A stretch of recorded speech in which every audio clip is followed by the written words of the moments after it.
A paz do Senhor Jesus, tudo bem com você? Então, passando para aqui para nós apresentarmos mais uma aula do curso O Reino de Deus e o Plano de Salvação para o Homem, ok? Quero agradecer você que está nos assistindo. Eu sou o pastor Pedro, criador e fundador da comunidade Demirap e administrador.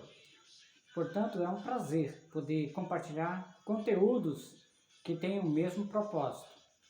Quero pedir desde já que compartilha esse vídeo para ajudar a comunidade Demirap no seu propósito, que é alcançar vidas para o reino de Cristo. Peço também que você se inscreva no canal do YouTube, nos ajude a propagar o Evangelho através do canal do YouTube. Nós da família Demirap agradecemos, ok? E você que ainda não faz parte da comunidade Demirap, vem a bordo. Vamos juntos fazer o ID do Senhor acontecer. Amém? Então bora lá, nós vamos falar hoje a respeito da consumação do plano de salvação. Na aula anterior, nós falamos a respeito da apresentação do reino de Deus dentro de um contexto terreno, dentro de uma percepção humana, por meio de Jesus Cristo. No seu ministério, aqui na terra, ele apresentou através de parábolas, através de ensinamento, o reino de Deus. Até mesmo na oração que ele ensinou, né? Pai nosso que está no céu, venha a nós o teu reino, seja feita a tua vontade, assim na terra como no céu. Então, em tudo que Jesus empregou aqui como ensinamento, ele empregou dentro do contexto do reino de Deus. E nessa aula nós vamos falar, dentro do contexto do reino de Deus, a consumação do plano de salvação, ok? Aqui no quadro nós temos aqui, foi apresentado nas aulas anteriores, e nós queremos aqui ilustrar. Na primeira aula nós falamos a respeito de Deus e seus atributos, né? Significado do termo Deus e seus atributos. Falamos também a respeito do sistema de governo no reino de Deus, onde tem Deus no topo e os súditos, que somos nós, né? Os súditos na base, reino de Deus. E falamos também a respeito do reino de Davi. Reino de Davi no formato de uma pirâmide normal, simbolizada por um delta no latim, é a letra delta, né? A letra D no latim é representado por um triângulo, no formato de um triângulo, que também é um delta, ok? E também para representar um reino, o reino é representado através de um sistema de pirâmide, onde o governador está no topo e os seus governados, os súditos, estão na base. E quando Jesus veio, ele trouxe um delta, uma pirâmide invertida, esse símbolo de um triângulo invertido. Ou seja, um sistema de governo diferente daqueles que estavam acostumados. Jesus no topo, só que o topo está para baixo. E os discípulos, os súditos, estão na base, só que a base está acima. O interessante é que Jesus disse no seu ensinamento que veio para servir e não para ser servido. Aí ele trouxe um sistema de governo diferente, representado aqui por uma pirâmide invertida. E aqui nós podemos apresentar também que Davi, quando ele ia para a batalha, os seus soldados levavam uma bandeira, e os escudos também tinha esse símbolo de uma estrela de Davi. Interessante, na estrela de Davi é formada por dois delta. Um delta representado por uma pirâmide normal, um delta representado por uma pirâmide invertida. E Davi não sabia que, na época, que seria um delta no latim. E também não sabia que o delta simbolizava a letra D. D de Deus e D de Davi. Mesmo assim, ele criou um emblema com um símbolo da estrela de Davi com dois deltas, um sobreposto acima do outro. E Davi não sabia também que o governo eterno, qual Deus tinha prometido para ele através da sua descendência, seria representado de uma forma diferente. Ele não sabia que estaria representado através de um delta invertido, ou uma pirâmide invertida. Mas mesmo assim, quando ele ia para a batalha, ele levava a estrela como símbolo da estrela de Davi nos escudos e na bandeira. E hoje em Israel, o povo de Israel tem uma bandeira, e a bandeira é representada pela estrela de Davi, que tem esse mesmo formato, representando por dois deltas, um sobreposto acima do outro. O interessante aqui é que o sistema de governo apresentado por Jesus, ele se estendeu atravessando as linhas a qual eu apresentei.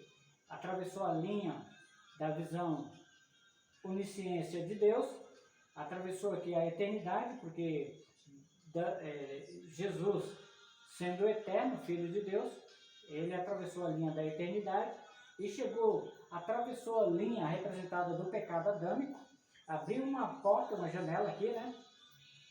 Antes nós não tínhamos acesso à eternidade porque tinha essa linha que separava o homem de Deus.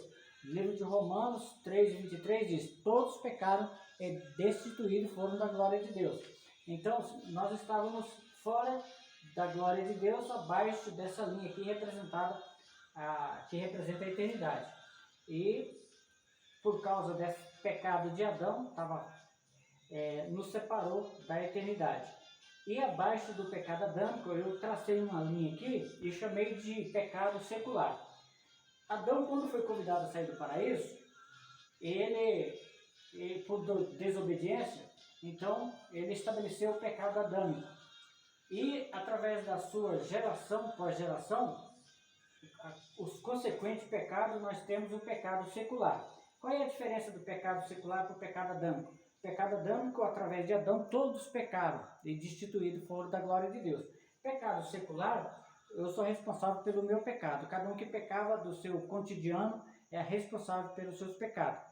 E na época antes de Jesus, no Antigo Testamento, as pessoas iam de ano em ano oferecer sacrifício e levava animais, levava pombo, levava animais para o sacrifício. E muitos iam lá e compravam os animais lá mesmo no local e oferecia para a expiação do pecado, ou seja, para encobrir os seus pecados. Mas não era pecado adâmico, porque nem se matasse, se oferecesse todos os animais em sacrifício, não seria o suficiente para destituir aqui essa linha representada pelo pecado adâmico, ok? O pecado adâmico representado por essa linha. Então, não tinha como. Nem todos os sacrifícios dos animais não eram suficientes. E nem mesmo a lei foi o suficiente para abolir, para suprimir o pecado adâmico representado por essa linha. Então, aí eu coloco a linha do pecado secular. O pecado secular, quando o pessoal ia lá oferecer o sacrifício, o pecado era, digamos assim, era expiado, para a expiação do pecado. Então, a expiação do pecado era o pecado secular. Então, o pecado que eles cometiam entre si, pecado individual, os pecados que na lei era reprovado. Então, conforme o pecado, eles iam lá e ofereciam o sacrifício, mas é para os seus pecados cometidos, pecado secular, pecado individual. E não pecado adâmico, que, da forma que eu falei, não seria o suficiente legítimo para suprimir aqui o pecado adâmico. Somente um cordeiro legítimo, conforme foi prometido lá no jardim do Éden por Deus. Da semente da mulher nascerá um que esmagará a cabeça da serpente. Então só Jesus, com a vinda de Jesus, que foi possível suprimir essa linha que representa o pecado adâmico. Então, quando Jesus veio na terra, e por 3 anos aproximadamente ele ministrou o reino de Deus na terra, ele atravessou aqui a linha do pecado adâmico e abriu a porta aqui, nessa linha aqui do pecado secular. Então aqui quando Jesus, nós vamos entrar aqui no assunto consumação da salvação, dentro do termo reino de Deus. Então na consumação, Jesus ele foi oferecido por morte de cruz. O sacrifício de Jesus foi na cruz. Então aqui a cruz representada por Jesus, vou colocar outra cor aqui, a cruz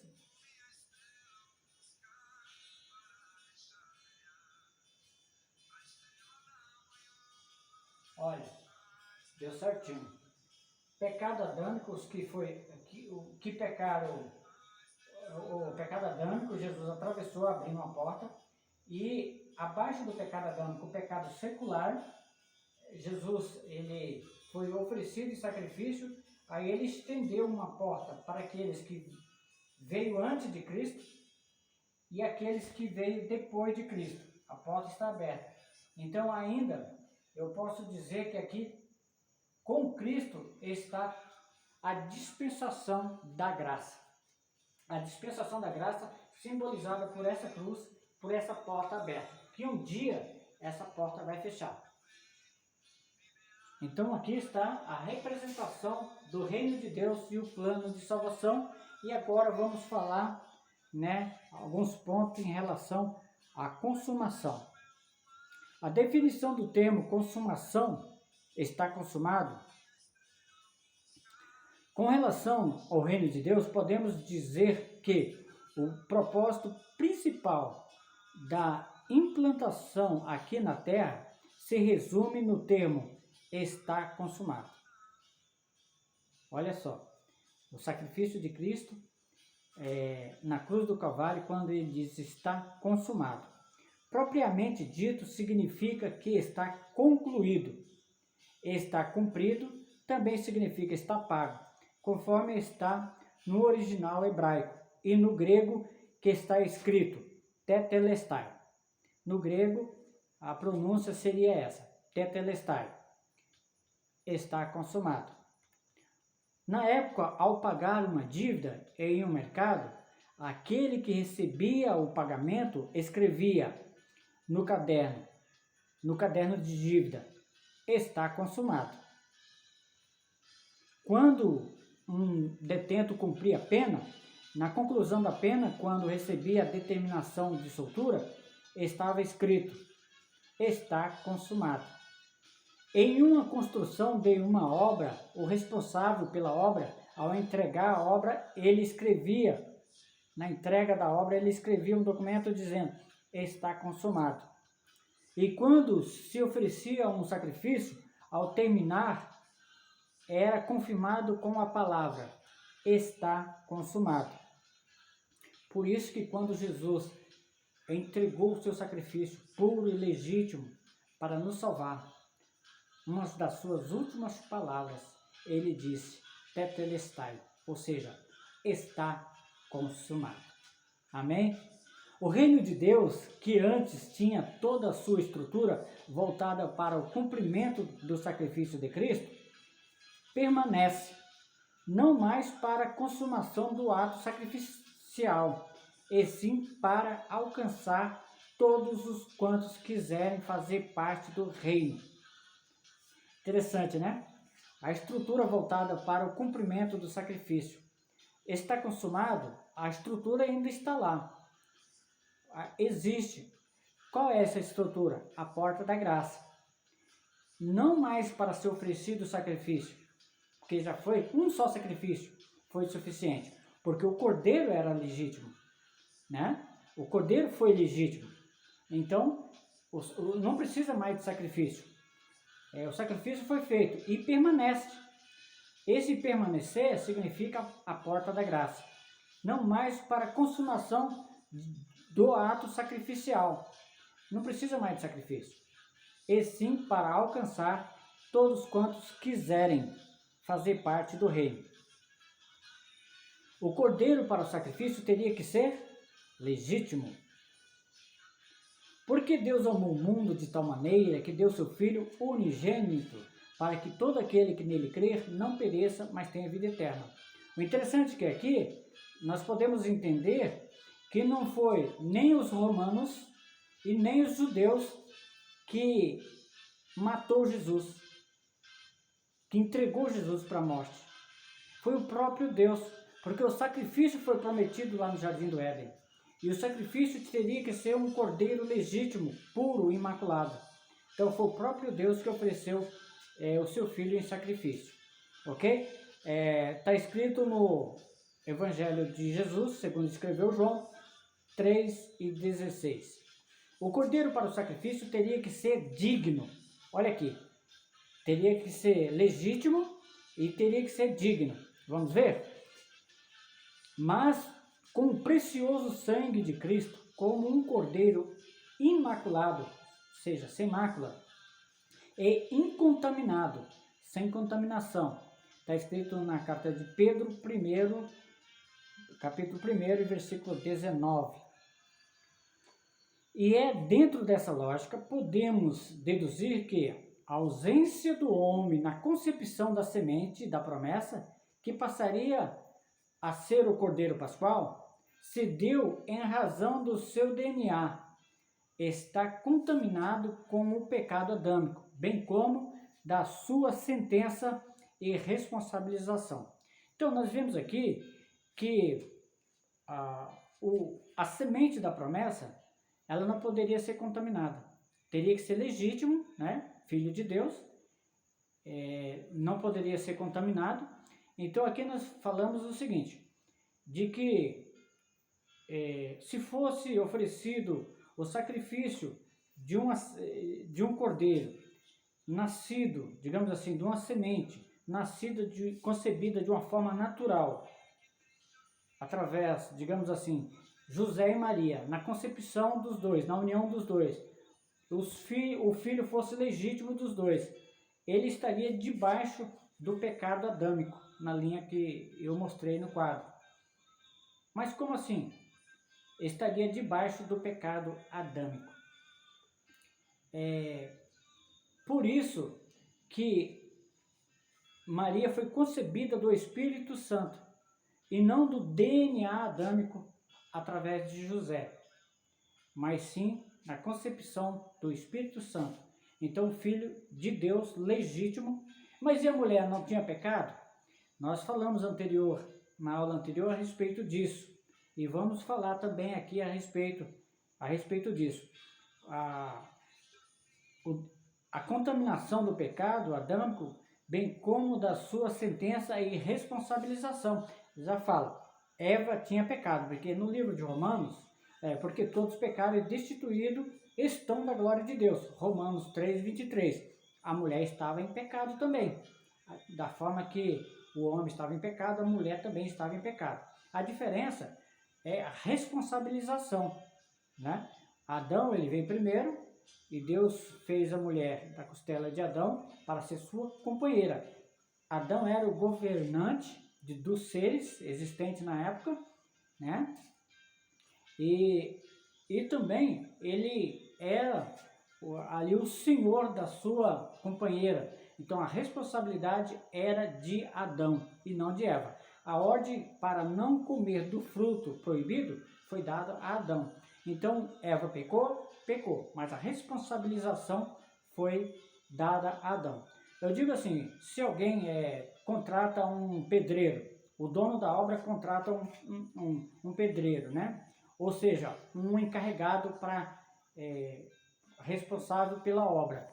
E esse responsável pela obra contrata um pedreiro.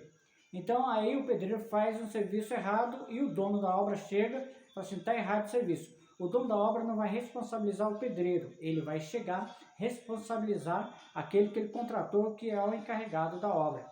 Nesse sentido, então a responsabilidade caiu acima de Adão, mesmo Eva tendo pecado, mas aqui nós vemos a questão da legitimidade em relação à responsabilização, podendo entender que, em razão do pecado adâmico, todo homem, sem exceção, estaria indigno para conceber a semente da promessa, que passaria a ser o cordeiro do sacrifício. Aí entra a questão, em que Maria foi anunciada que seria concebida do Espírito Santo e daria luz a um filho, que seria o Salvador.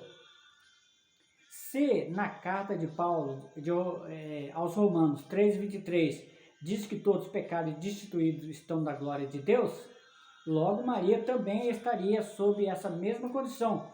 Como entender isso? Sentença de imputabilidade por responsabilidade. Por causa da desobediência, ambos pecaram. Então tanto Adão quanto Eva, porém, a imputação da sentença foi direcionada ao homem nessa questão de forma específica. Porém, isso não exime a mulher do pecado original. A porta da salvação por meio do sacrifício de Cristo. A salvação como efeito retrô. Eu quero agradecer a sua participação, pedir mais uma vez que você compartilhe este vídeo, se inscreva no canal do YouTube, nos ajude a comunidade de Mirap a fazer o ID do Senhor, levando a mensagem do Evangelho a outras pessoas. Amém? Nós vamos ficar por aqui nessa aula para não ficar muito extenso e nós voltamos na próxima aula para dar prosseguimento ao nosso curso Reino de Deus e a salvação para o homem. Amém? Que Deus em Cristo vos abençoe hoje, amanhã e sempre. E um abraço da comunidade de Mirap. Amém?